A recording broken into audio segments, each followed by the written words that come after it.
Доброе утро, мои уважаемые подписчики, зрители моего канала и мои друзья. Утро солнечное, время 9 часов. Мы едем в мужской монастырь.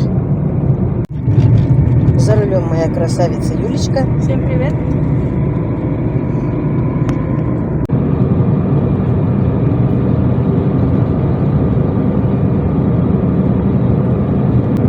Я позвонила в мужской монастырь, нас ждут. Вот такая наша природа красивая. Вот какие березы, красавицы. Дорога длинная, 54 километра. Красота. Летом вообще будет очень красиво.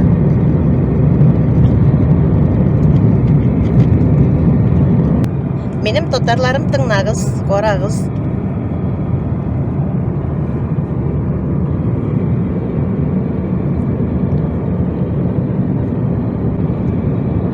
Мына бит безнең Стәрлебаш район урманнары. Дорога очень-очень даже хорошая. Менә нинди матур безнең юлларыбыз. Асфальт. Безнең районда менә шушындай юллар.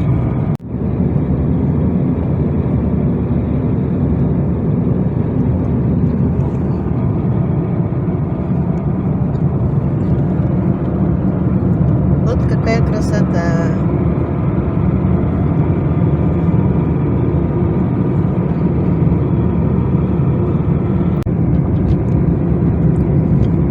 Внизу деревня Бахча, расположена в красивом месте.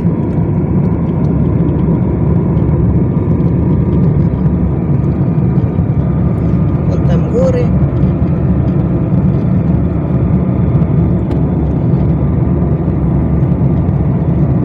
Кругом красота.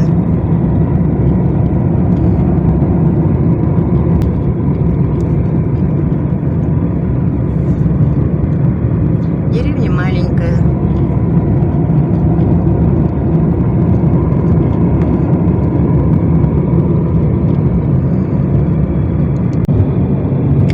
Проезжаем деревню Карагушево.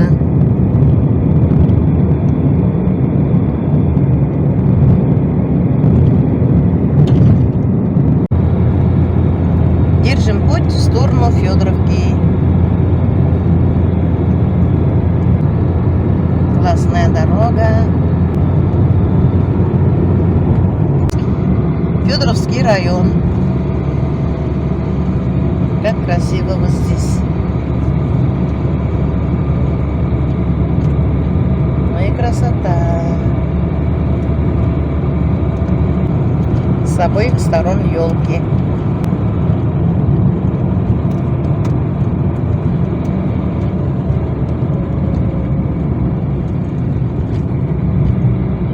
Можно любоваться нашей природой. Нык матур безнең табигатыбыз. Шулай дисәм дөресрәк булыр. У нас смешанный лес. Кузьминовка. Федоровский район.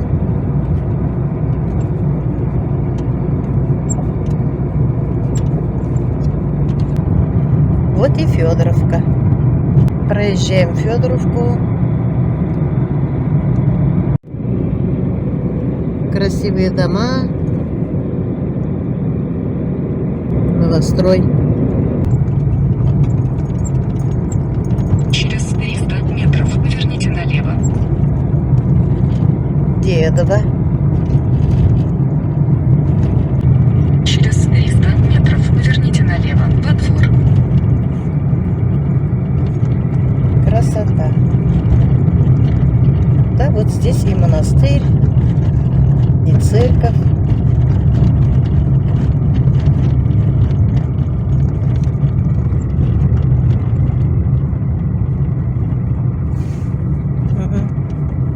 Поверните налево. Во двор.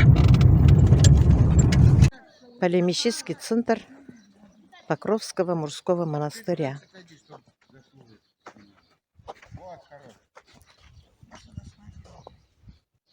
Так красиво. Да не надо ему завязывать. Ну идем покажем. Кому? Кискам что ли? Да без разницы, что ты им покажешь. Летом здесь очень красиво, хорошо. Летом здесь горы, все зелени. Так что здесь все цветет весной, особенно в мае. Очень хорошо в мае. Приезжайте, так что... Приедем. А что вы без пацанов? Пацанов не взяли? Пацанов не взяли почему-то. Дома оставили? Ну? Да, я думаю, оставили. В следующий раз привезу. Ну ладно, хорошо. Сейчас пойдем экскурсию вам покажем здесь. Мы продукты привезли. Ну можно потом выгрузить. Ладно. Ну и все, сейчас Хорошо. пойдем, прогуляемся. И все.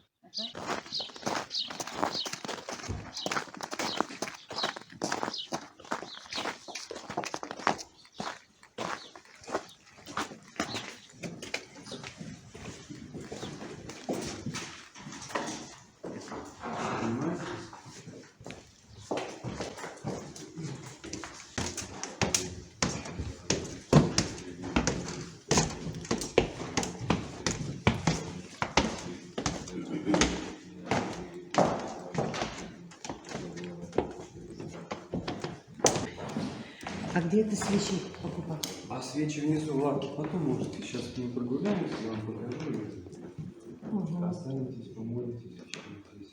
Вот это у нас Иверский храм, монастырь старинный, дореволюционный, по сути.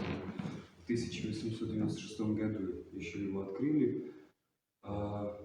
И вот это вот, но это уже новые постройки. Они здесь были до революции, но потом все это, естественно, все снесли. Коммунисты все сломали, и вот с 2004-2005 года здесь вот идет реконструкция, была, сейчас уже закончилась, слава Богу. Храмы построили, вот это Иверский храм, в честь иконы Божьей Матери вот Иверской, Виноградничий. Здесь очень много икон, святых с мощами. Вот есть Варвара Скворчихинская, святая блаженная затворница, которая всю свою жизнь провела в избушечке маленькой и зимой ходила, раздетой, без шубы, терпела мороз, зной, молилась. Это вот в Ишимбайском районе. Там есть село Скворчиха. Вот Моисей Уфимский чудотворец. Тоже к нему святой 20 века, к нему приходили. В 80-м году он умер, к нему приходили, получали исцеление по его молитвам. Господь слышал его, он служил верой и правдой в старом Сергиевском храме, и вот тоже причислен к лику святых. Здесь вот иконы Георгия Победоносца, Пантелеимона, Варвары Скворчихинской, Елизаветы. Очень много, красиво. Здесь вот особенность, конечно, этого храма в том, что здесь иконостас. Вот у нас он кованый.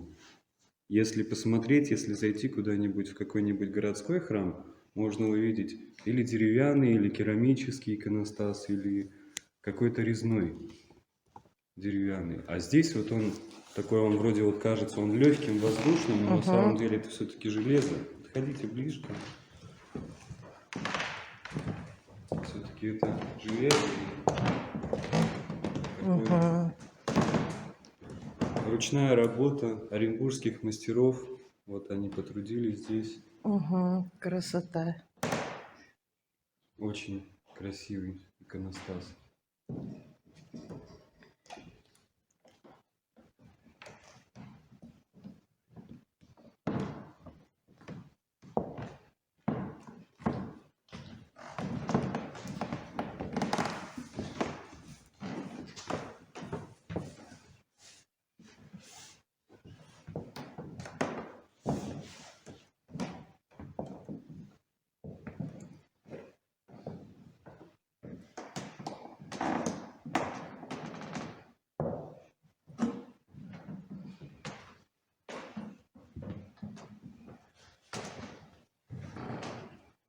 Здесь вот икона Луки, святителя Луки, воина Есенинского, Крымского. тоже врача, который был хирургом, гнойная хирургия, написал много трудов и тоже пришел к Богу через коммунизм, через врагов. Все-таки пришел к Богу и стал вот святым. Икона с мощами хранится. Почитается очень на Руси. А здесь вот икона Божьей Матери, Смоленская Божья Матерь, она называется Смоленская Божья Матерь на камне. Почему? Потому что ее в Богобажском, какой-то район-то, Октябрьский, что ли, у нас, село Богобаж, там вот есть женский монастырь, недалеко от монастыря, на камне вот нашли эту икону, как раз вот она вот тоже из камня высечена. Это копия чудотворной иконы, которая явилась 400 лет. И самая главная святыня, конечно, нашего монастыря – это мощи святой преподобной Зосимы Инатской, подвижницы 20 века, известной на Урале и в стране, и в России вообще. Здесь вот хранятся ее мощи, которые обрели в 2004 году в Оренбургской области. Она была старшей монахиней дореволюционного, здесь до революции раньше был женский монастырь.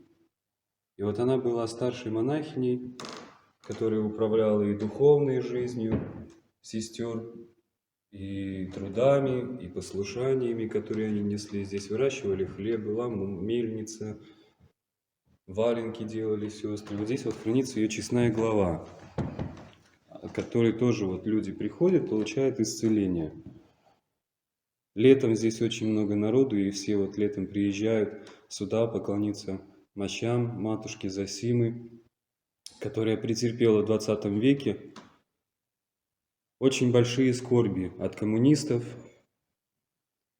И надо сказать, что она была прозорливой. И когда уже по истечении своего срока жизни, а прожила она 115 лет, она всегда всем говорила, что когда я умру, вы меня похороните, а через 3 дня придут коммунисты и раскопают могилу, и будут искать золото. Коммунисты думали, что если к ней идет народ со всего Урала, со всего Поволжья, из Челябинской области, там, из Челябинской губернии, то значит ей несут золото, деньги там, и так далее, какие-то, может быть, камни. И вот все думали, что похоронили матушку здесь, в Оренбургской области, в деревне здесь недалеко, и вместе с ней похоронили и богатство. Выкопали, ничего не нашли. Размотали все погребальные покрывала и тут же бросили, даже не закопав ничего, просто тут же бросили около ямы. И все, потом уже благочестивые люди, жители Оренбуржья, они ее похоронили. И когда обретали мощи в 2003 году, все знали, что она там похоронена на кладбище в селе Сенцов, там в Оренбургской области, начали раскапывать могилу, и над ней нашли еще 4 гроба. Получается, в одной могиле хоронили и председателей колхоза и так далее. И все хотели вот там. Они, конечно, были неверующие на словах, но тем не менее все хотели там. Вот такая вот безбожная власть была.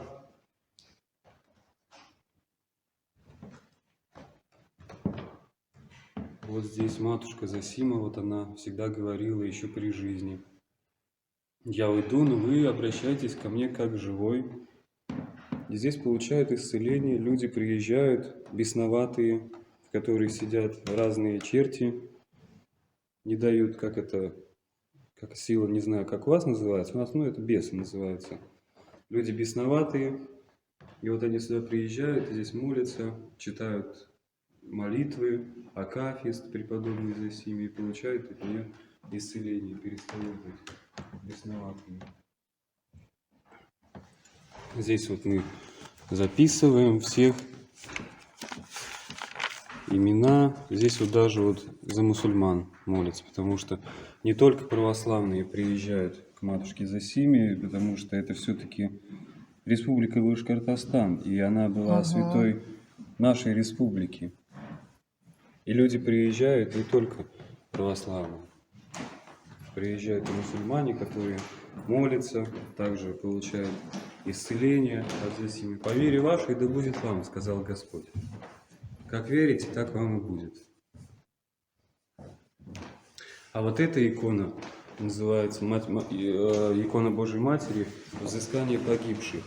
Она была написана в середине, во второй половине 20 века по благословению блаженной Матроны Московской. Вот, Матрона Московская, матушка была слепая и всю жизнь практически просидела на кровати. И вот ей вот чудесным образом Господь вот открыл, какой надо образ Матери Божией написать. И вот она сказала художникам, художники написали, и вот такое красивое название дали иконе «Взыскание погибших», то есть помощница в нахождении погибших, не только телесно, но и душевно, духовно, всех, кто потерял веру, кто впал в отчаяние, все тоже считаются погибшими, и Матерь Божья ходатайствует перед Богом, перед Сыном Своим, и люди находятся живыми и невредимыми.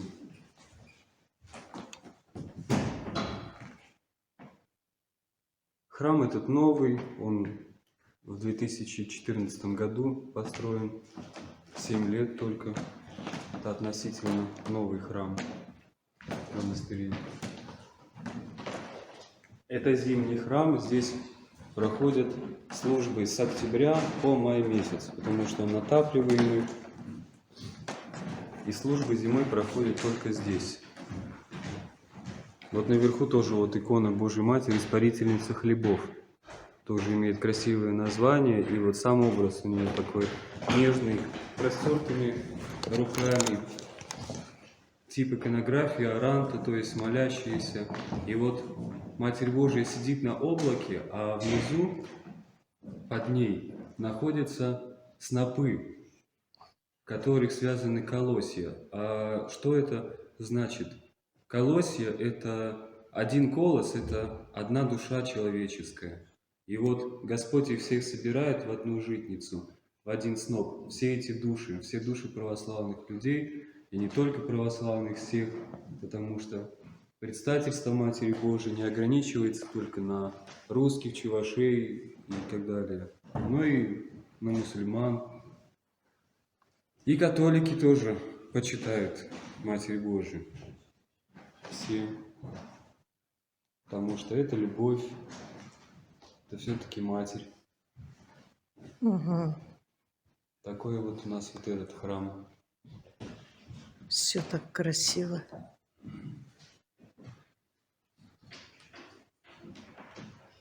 Тепло, хорошо. Да, очень тепло. Здесь тепло, поэтому мы зимой, Чисто, уютно. зимой здесь проходят службы, вот братья молятся, читают акафисты перед крестом животворящим. Вот этому кресту тоже крест старинный, более 150 лет. Это еще из дореволюционного монастыря осталось.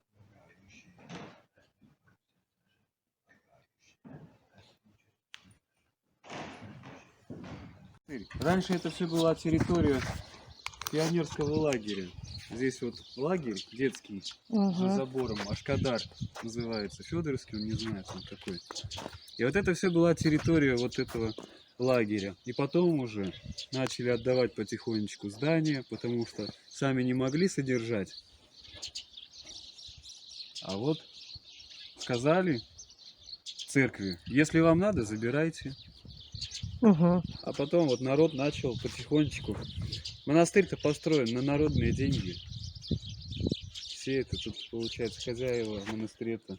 Народ. Все для народа, все для Бога, все для победы над врагом. Угу. Здесь вот паломнический центр. Там молочный цех, где производят молоко, творог, сметану. Большой скотный двор, где там 7 коров, козы, овцы, куры, лошади. Здесь только утки. мужчины или женщины тоже есть? Здесь есть и сестры, которые, Сестры. ну, уже старенькие, уже. А я видела, там проходили. Наверное, они Да, были. под 80 лет такие. А в основном, конечно, братья здесь. Монастырь-то мужской. Угу. Но до революции он был женским.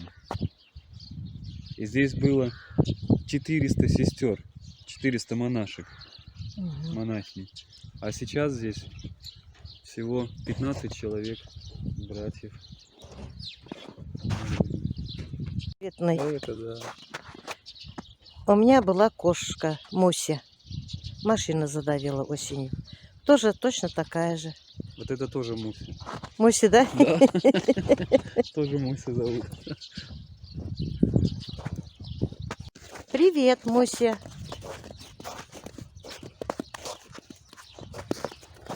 Кошек тоже много, говорит, здесь. Революционный храм. Это храм, который был построен, собор до революции в 1896 году. Уже более 100 лет ему, 120-130 лет.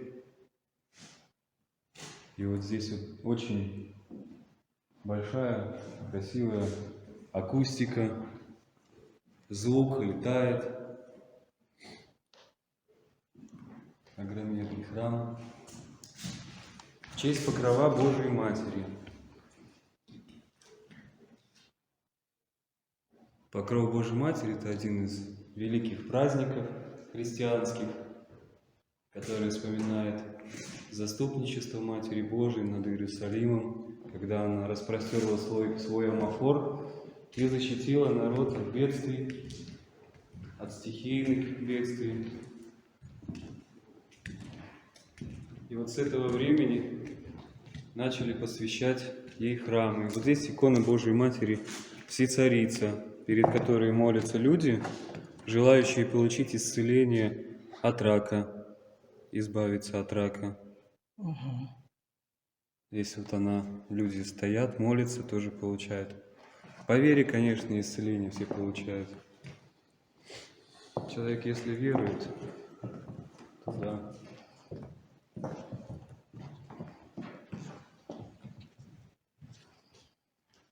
Этот собор считается одним из самых больших в регионе, в республике Башкортостан, по вместимости и по духовному росту, конечно.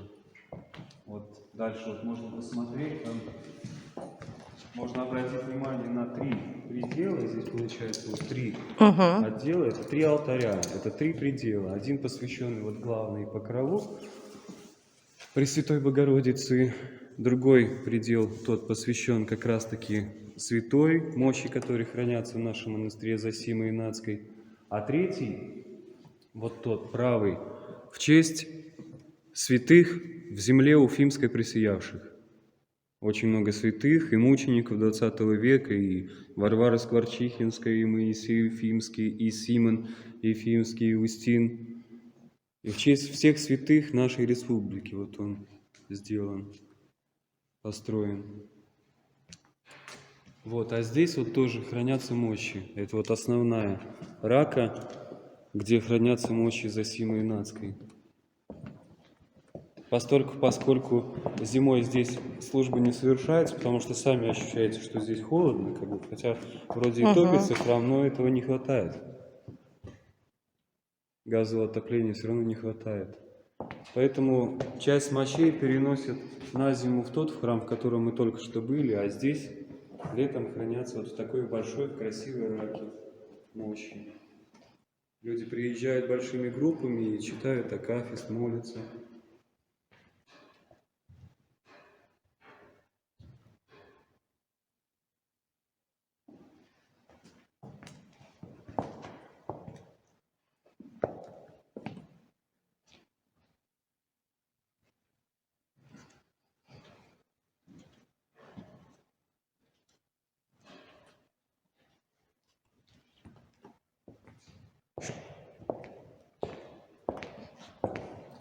Здесь вот размещена икона Табынской Божьей Матери, которую, если кто-то знает, Табынская, село Табынское, Стерлитамаки, Красноусольский поселок, там тоже есть женский монастырь, и под монастырем этим небольшая пещера, такая как грот небольшая.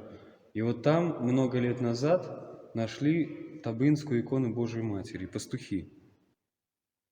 Мусульмане тоже, пастухи, нашли икону, уверовали, увидели от нее чудеса, получили какие-то исцеления. Но потом икона, Табынская икона Божьей Матери пропала бесследно где-то. Искали и в Японии, и в Китае, и в Америке. И так до сих пор ее нету. Это вот наша святыня, самая, наверное, основная, самая большая святыня Башкортостанской земли. И вот празднование ее совершается в 9-ю пятницу после Пасхи.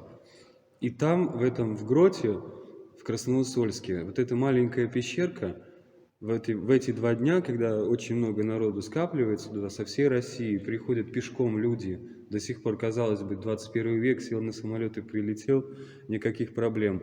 А люди хотят пешком, и вот люди идут сотни тысяч километров некоторые, и приходят, и вот эта пещерка на несколько дней заполняется водой. Вода из земли идет. А мы там были. Вот, и когда праздник проходит, и вода уходит, и все. И больше уже ее целый год нету, этой воды. Ты тоже видела, Юля? Там свечи много Да, ставят. да, прямо на камне там в пещере ставят свечки, а наверху на горе там храм большой, подниматься по лестнице. И вот люди набирают, успевают эту воду на целый год, разводят ее с простой водой, закапывают в глаза вместо капель аптечных. И тоже слепые начинают лучше видеть, хромые лучше ходить. Поэтому вот так.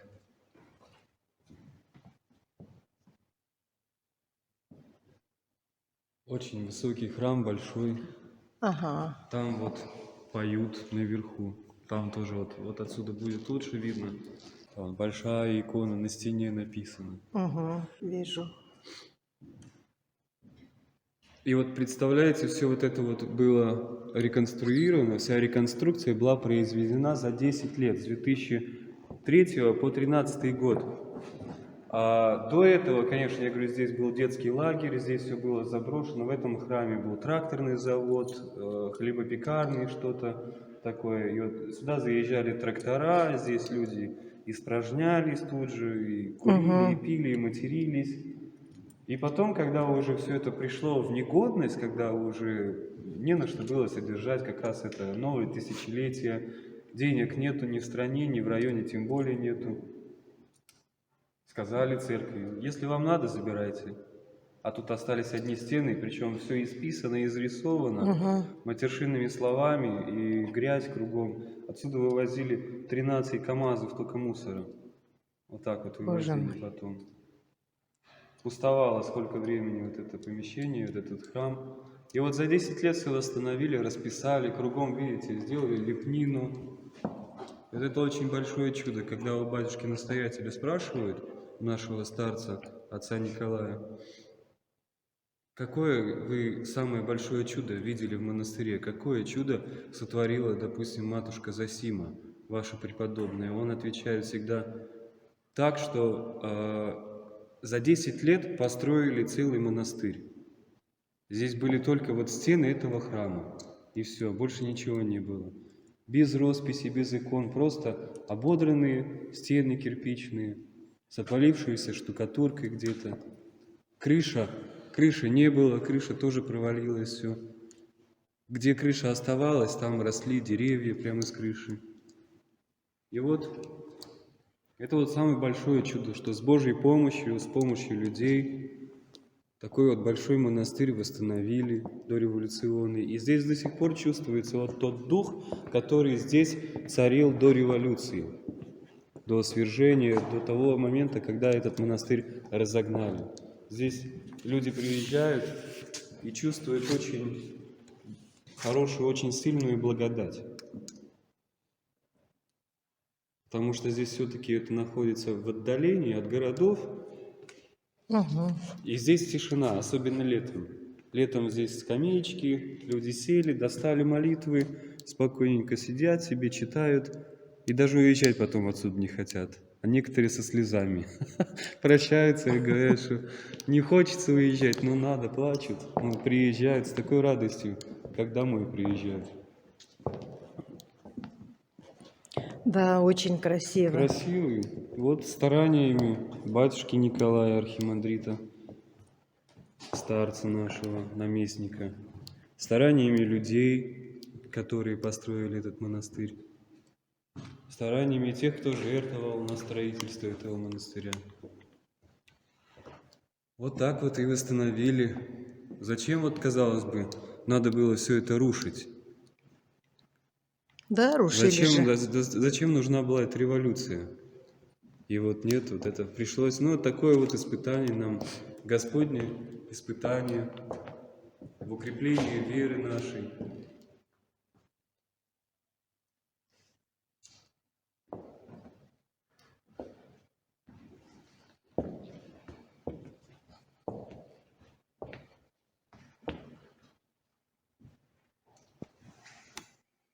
Все так красиво.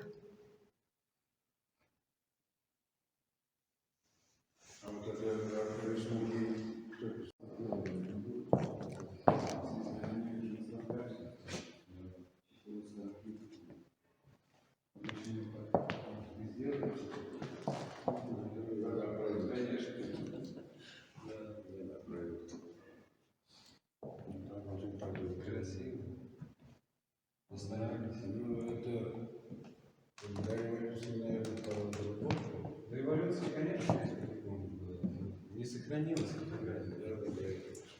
Если бы, конечно, сохранилась. Очень много. И средств. Средств, ну, конечно.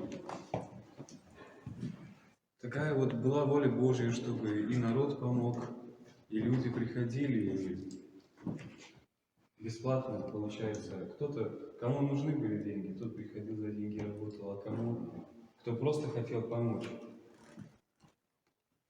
тот помогал, и того Господь не оставил без внимания. Как говорится, всем миру. Вот этот храм в честь благоверного великого князя Владимира, который крестил Русь в 988 году. И здесь у нас проходят службы редко, если только летом, в одни празднования памяти этого святого. А так, каждую субботу, воскресенье у нас здесь проходит крещение. Вот в этой купели мы крестим взрослых людей, наполняем воду. Здесь в этой чаше маленьких детей крестим, грудничков. Поэтому этот храм считается как бы рождением духовным, местом духовного рождения человека, когда человек сюда заходит еще не крещенным, католик, мусульманин там, или просто атеист, а выходит отсюда уже совершенно другим человеком, отмывшимся от грехов в этих водах, которыми заполняется купель. Вот здесь вот мы крестим. Летом очень много крещения, зимой его сейчас вот, ну, вообще нет никого.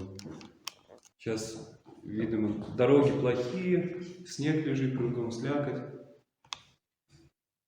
Тоже вот это уже ручная работа, иконостас. Он поменьше, и вот они все вручную вырезали здесь. В местах не столь отдаленных загиб. Трудились тоже. Такой храм. Красивый. Вот сюда приезжают и выходят отсюда, говорю, радостные такие. А когда... Часто бывает так, что люди звонят внезапно в монастырь и говорят, мы хотим завтра приехать покреститься. И вот мы набираем сюда воду, но еще ее нужно еще нагреть. И вот надо ее нагревать 2 дня. Они приезжают на следующий день, а вода еще холодная такая. И вот они заходят на первую ступеньку, становятся и стоят, и все, и дальше не дает им силы спускаться. И вот они стоят, потихонечку привыкают, а потом резко туда шик, 3 раза окунулись, вылезли, выбежали, стоят все счастливые, улыбаются, смеются, плачут от счастья. Так что вот.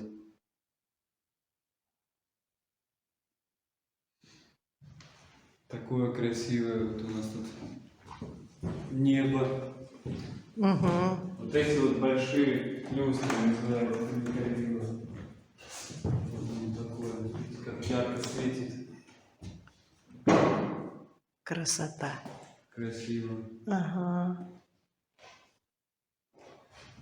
Какое небо.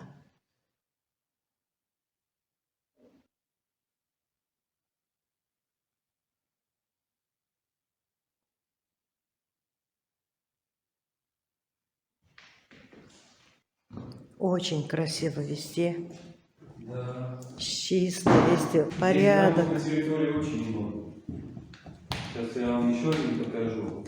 А остальные 3. Ведь, по-моему, здесь 7 храмов на территории монастыря. Но только вот 1, 2, 3, 4 действующие. 3 зимой вообще закрыты, и туда доступа даже нет. Целый городок. Ну, целый городок, да. Вот здесь вот у нас я говорю, вот молочный цех здесь. Там вот скотный двор, коров держит. Угу. Молоко, творог, сметану, яйцо. Все на самообеспечении, грубо говоря. Там дальше внизу у нас есть пасека, где мы мед делаем, качаем. Да.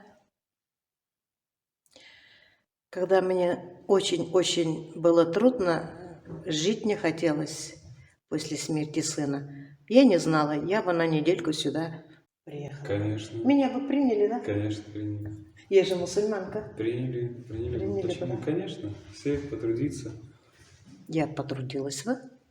Приезжают люди, и женщины приезжают летом, и огород полют у нас, есть огород, и чеснок мы выращиваем. Все, огород большой, картошку сажаем сами, все. Работы летом хватает. И цветы они сажают, до поздней осени все сажают и сажают. Скоро отцветать, они все сажают. Рассады сами сажаете, да? Да.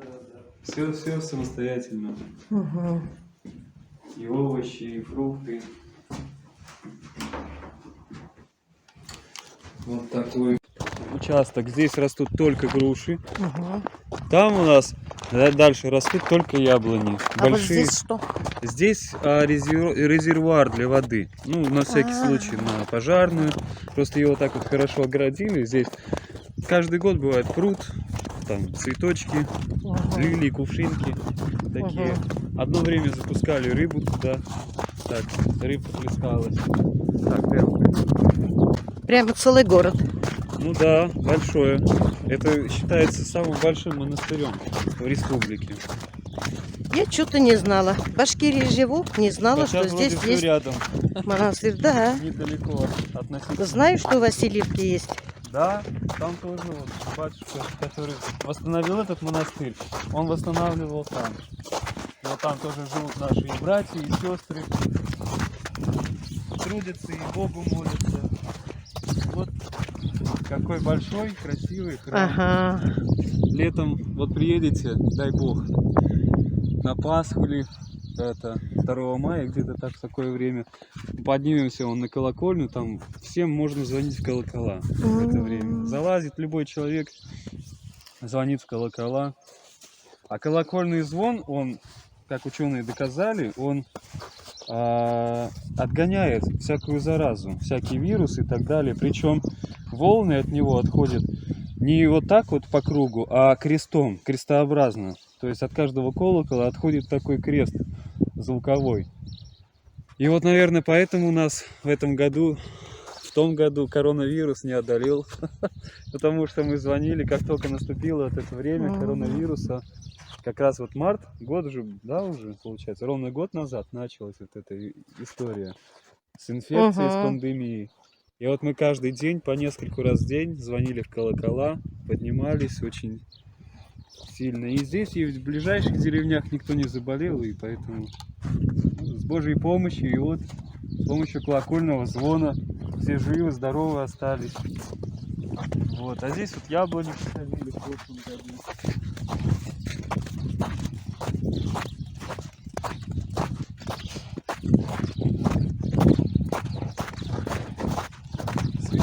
Святые отцы говорят, что монахи должны питаться от своих рук, своими руками трудиться, работать, получать какие-то овощи, фрукты, дрова колоть, раститься. И вот мы стараемся придерживаться этого, поэтому и трудимся, все растим. А здесь мы сейчас сейчас посмотрим храм, в котором читается круглосуточная молитва. Здесь неусыпаемая. Потому что многие могут подумать, что ночью монахи спят, днем спят. А здесь у нас на самом деле идет ночью молитва. Так, здесь осторожно, здесь со света сейчас темненько. Не видно. Здесь у нас это Закройте храм. дверь. Тепло тут. Храм святого Николая Чудотворца. Здесь читается круглосуточная молитва. Монастырь на ночь не засыпает. Все равно по графику, по очереди все читают молитву. Кто-то с 12 ночи до 3 утра, кто-то с 3 до 6 утра, кто-то с 6 до 9 утра. И вот кто-то по часу читает, по 40 минут. Здесь вот тоже старинные иконы. И здесь, в этом храме, происходит еще одно духовное рождение. Это посвящение в монашество, пострижение. Здесь при свете огней, вот при свете свечи зажигаются вечером, в полутьме происходит таинственное такое рождение монашеское. Здесь даже вот можно почувствовать, постоять тихонечко, послушать тишину. Здесь прям вот эта вот благодать, она явно ощущается. И здесь ничто не мешает вот тем братьям, тем сестрам, которые ночью молятся или днем молятся, полностью углубиться в молитву и просить за людей,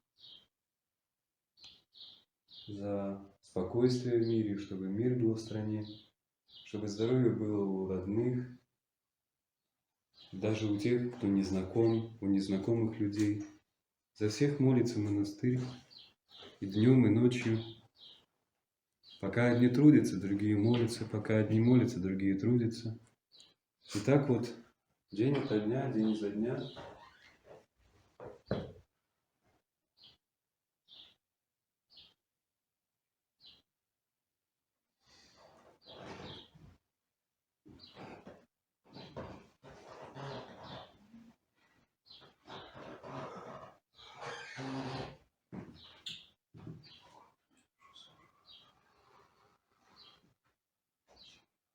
А вот летом окна открываются здесь, и птички поют. Вот даже сейчас вот так можно. И сейчас слышно, И там птички поют, да. Красота. птички поют. Ты молишься, они тебе помогают.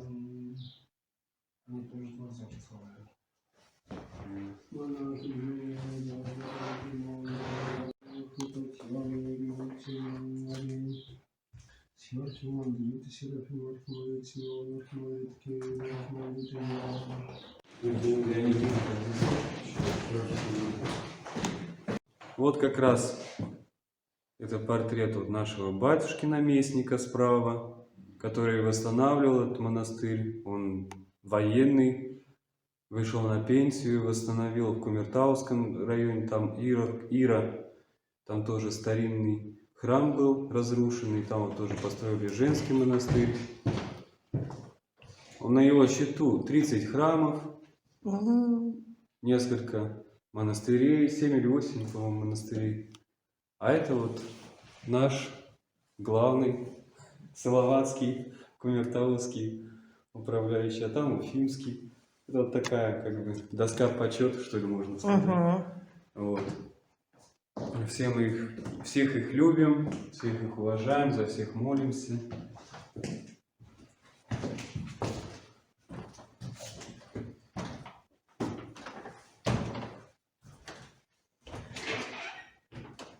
Благодарственные письма, Да, вот здесь.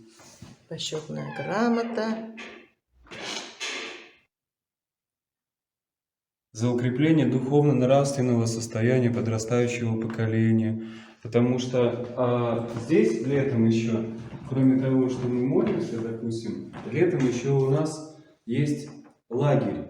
Помимо того, что здесь за забором есть пионерский лагерь, у нас еще свой есть, кадетский, куда привозят парней, девчонок, подростков таких. Вот они здесь то же самое, что и в обычном лагере. Просто здесь это еще все с какой-то такой изначальной военной подготовкой происходит, и с молитвой, естественно, и с какими-то трудами на огороде. То есть такой социальный тоже фактор имеет, социальный фактор служения монастырь. И кадеты, мальчишки, они со всего района, и со Стерлитамака, и со Стерлибашева приезжают, и тоже каждый год одни и те же. И вот неохота им куда-то туда, там, на море, вот они хотят сюда, чтобы здесь вот в колокола звонить, куда-то бежать, там здесь рыбалка на реку, на пасеке помогать братьям с пчелами, там домой возят и мед, и все. Такие тоже счастливые. Ну, так вот трудимся Молодцы. и занимаемся подрастающим поколением, потому что если не церковь, то кто? Да. Государство? Может быть. Ну, не вполне, не в полную силу. И вот друг друга дополняем, и церковь, и государство. Такое патриотическое нравственное воспитание. Рассказываем о традициях, о наших, потому что всегда же Русь, русская земля, славилась своими воинственными подвигами. И у нас же были Александр Невский, Шеймуратов генерал в Башкортостане, Салават Юлаев. И все это мы детям прививаем, все рассказываем об этом. И дети уезжают отсюда с новыми знаниями. Так что приезжают уже в школу, а что-то уже знают. Они говорят, где вы узнали? Да. В монастыре. Царь Николай, царица Александра, которые тоже образом своего смирения, кротости запечатлелись в истории России. У них была возможность спокойно уехать, им предлагали коммунисты, начинающие, тогда еще только не коммунисты, тогда были революционеры, большевики. Они им предлагали уехать, покинуть страну, забрать своих детей, родственников. Но они не поехали и сказали, какая судьба ждет нашу страну, такой и мы достойны, такую и мы судьбу примем. И вот они в Екатеринбурге, как известно, в 18 году были расстреляны вместе с детьми. Да. Тела их были сожжены серной кислотой, соляной кислотой, по документам, из которых видно это все. Сожгли, но тем не менее народ не забыл. Самое главное, эта цель какая была? Чтобы от царя ничего не осталось. Не только памяти, но и каких-то там могил, чтобы не было ни могил, ничего, чтобы почитание всеобщее царя закончилось. Но Господь-то, человек предполагает, Господь располагает, как говорится. Да. И вот Господь сделал так, что вся царская семья запечатлелась в истории России. И вот мы молимся, и они помогают, защищают своей кротостью, своим смирением, своей любовью.